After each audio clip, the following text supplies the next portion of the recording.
Assalamualaikum warahmatullahi wabarakatuh. Saya Hersu Beno Arif dari Forum News Network. Hingga pagi ini, Rabu 4 September 2023, keberadaan Menteri Pertanian Syahrul Yassin Limpo yang lost contact setelah melakukan kunjungan kerja di Spanyol itu masih jadi misteri. Apakah dia menghilang atau dia hilang? Ini yang jadi pertanyaan. Yang jelas sebagaimana disampaikan oleh Dirjen Imigrasi Silmi Karim, Syahrul Yassin Limpo itu sampai kemarin itu belum masuk Indonesia. Harusnya dia itu sesuai jadwal itu kembali ke Indonesia tanggal 1 Oktober lalu. Belum masuk ke Indonesia, kata Silmi Karim di Istana Kepresidenan hari Selasa 3 Oktober kemarin. Namun berdasarkan data perlintasan dan kerjasama antar negara, posisi Syahrul itu diketahui sedang berada di Roma, Italia.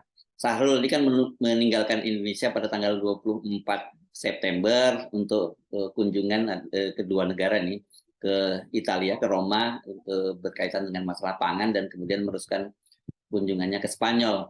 Nah, pertanyaannya sekarang, kalau dia kembali lagi ke Roma, sedang apakah Syahrul di Roma itu? Tidak ada penjelasan dari Dirjen Imigrasi Silmi Karim. Apakah dia sengaja menghilang setelah rumah dinas dan kantornya digeledah oleh penyidik KPK, atau ada keperluan lain? Bendahara Umum Partai Nasdem Ahmad Sahroni memastikan bahwa Syahrul itu tidak kabur atau tidak menghilang, begitu ya. Namun dia itu sekarang ini tengah berobat karena dia mengalami persoalan dengan prostatnya.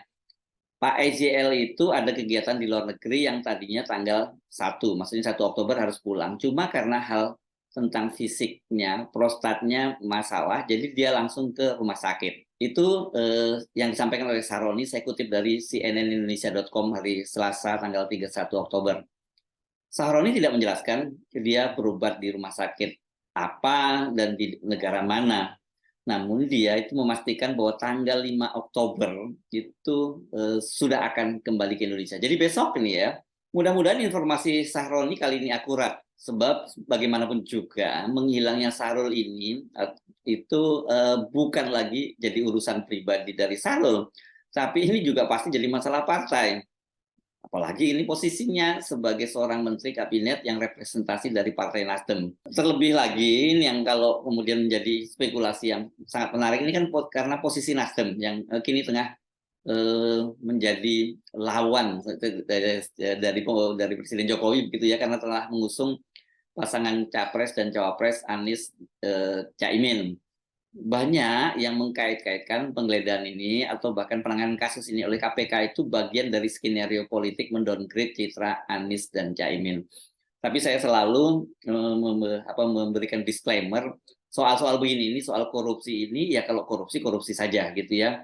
Kemudian jangan dikaitkan bahwa karena dukung Anies Baswedan dan Caimin gitu, kemudian dicari-cari kesalahannya. Ya kalau memang ada kesalahannya, kasusnya dia harus ditangani oleh KPK atau Kejaksaan Agung gitu. Sama halnya dengan menteri yang lain yang tidak mendukung Anies, sekalipun yang mendukung Prabowo, mendukung Ganjar Pranowo, kalau memang ada kasus yang itu ya harus ditangani langsung oleh aparat penegak hukum, apakah KPK, polisi atau kejaksaan gitu. Jangan hanya karena mereka ini sama-sama punya kesalahan gitu ya, karena mendukung Anies Baswedan kemudian dia diprioritaskan dan segera ditangani. Sebaliknya mereka yang saat ini masih berada dalam koalisi pendukung pemerintah itu yang tidak membalelo kepada Presiden Jokowi dibiarkan saja gitu. Indikasi semacam itu kuat loh ya.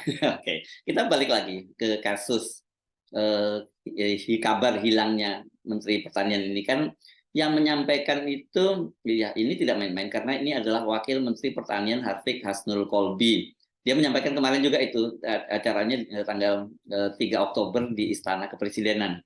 Betul, jadi sampai hari ini kita terus mencari keberadaan Pak Menteri karena memang sampai detik ini kita belum ada kabar mengenai keberadaan Pak Menteri, kata Harfiq ini ya. Harfiq menyampaikan informasi yang terakhir diterimanya Menteri Syahrul itu berada di Spanyol. Ketika itu Menteri Syahrul bersama sejumlah pejabat eselon kementerian itu sedang melakukan kunjungan kerja ke negara tersebut dan tapi kemudian rombongan ini ketika akan kembali terpisah. Eselon 1 itu kata dia ada 3 orang yang ikut, dan kemudian ada eselon 2 yang dan juga ada beberapa staff. Kembali ke tanah airnya ini memang masing-masing karena mungkin tiket juga terbatas, akhirnya terpisah. Ketika ditanya oleh wartawan apakah ada indikasi bahwa Menteri Syahrul Yassin Limpo itu kabur dari kasus yang sedang ditangani oleh KPK saat ini, Harfiq itu berharap itu tidak terjadi. Wah, insya Allah sih enggak ya. Mudah-mudahan kita doakan bersama-sama agar bisa selesai. Insya Allah itu tutur Harfiq. Wakil Menteri Pertanian Harfiq Hasan Kolbi ini mengaku terakhir kali dia berkomunikasi dengan Menteri Syahrul sebelum acara kunjungan ke Spanyol. Jadi setidaknya ini tanggal 24 ya, karena Syahrul kan berangkat ke luar negeri itu ke Italia, ke Roma Italia, dan kemudian ke Spanyol itu tanggal 24 September. Harfiq mengaku dia tidak tahu saat ini di mana keberadaan Syahrul. Ini belum tahu kita posisi akhirnya, belum ada kontak sama sekali. Tapi kalau dari keterangan tertulis yang disampaikan ke media itu, Syahrul Yassin Limpo itu terakhir dia melakukan kunjungan kerja ke Spanyol itu ya. Ini dalam rangka pengembangan greenhouse untuk skala industri. Dan pada kunjungan itu Syahrul berkesempatan bertemu dengan Menteri Pertanian Spanyol dan pejabat kementerian di pertanian dan makanan, dan juga dia bertemu dengan Direktur Jenderal Kesehatan dan Produksi Pertanian di Spanyol. Sebelumnya Syahrul dan rombongan itu berada di kota Roma Italia untuk menghadiri Forum Pangan Dunia. Syahrul Yassin Limpo mengunggah kegiatannya di Roma itu di akun resmi Instagramnya. Dalam keterangan foto yang diunggah 3 hari lalu, Yassin Limpo mengatakan dia melakukan pertemuan bilateral dengan Direktur Jenderal FAO Ku Dongyu. Saya menggelar pertemuan bilateral dengan Direktur Jenderal FAO Ku Dongyu di sela-sela konferensi di Roma, Italia. Kami sepakat untuk memperkuat kerjasama proyek Selatan-Selatan dan Triangular atau KSST, itu tulis Yassin Limpo di Instagramnya. Nah, bagaimana nasib Syahrul selanjutnya? Tentu kita harus menunggu sampai tanggal 5 Oktober nanti ya. Nggak lama ya, besok ya. Ini hari Rabu, berarti besok Kamis itu kalau sesuai dengan keterangan dari Sahroni tadi kan dia akan kembali. Apakah benar seperti dikatakan oleh Sahroni dia akan kembali setelah menjalani perawatan, atau ternyata kemudian sampai tanggal 5 ternyata dia kembali?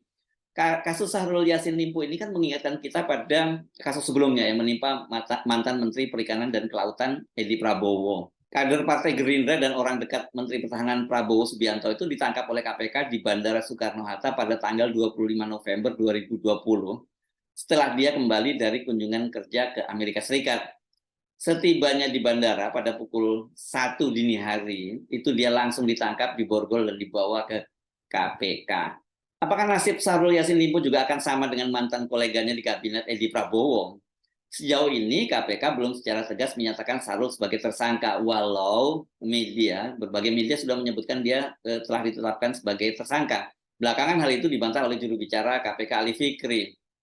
Namun melihat langkah KPK, penetapan yang menggeledah rumahnya dan sebagainya itu kan, penetapan Syahrul sebagai tersangka ini saya duga ini hanya masalah waktu saja.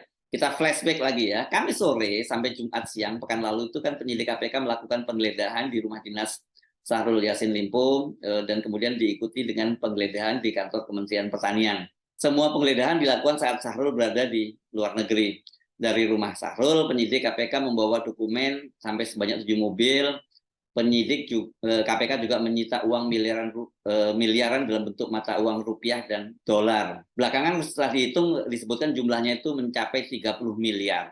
Selain itu juga penyidik menyita 12 senjata api dan mereka telah menyerahkan penyidikannya kepada Polda Metro Jaya. Dari kantor Kementerian Pertanian, penyidik KPK juga menyita sejumlah dokumen, namun di kantor Kementan, penyidik KPK menemukan dokumen yang sudah dirobek dan coba dimusnahkan. Diduga dokumen itu merupakan bukti terkait kasus korupsi. Jadi ini bagian penghilangan barang bukti gitu ya. Komisi Pemberantasan Korupsi menetapkan 3 pasal dalam kasus dugaan korupsi di Kementerian Pertanian, yakni pemerasan dalam jabatan, gratifikasi, hingga tindak pidana pencucian uang. Informasi terakhir dari tim penyidik sudah ditetapkan pasal-pasal lain, yaitu pasal dugaan gratifikasi dan tindak pidana pencucian uang dan pemerasan dalam jabatan, itu kata Ali Fikri di Gedung Merah Putih hari Senin kemarin.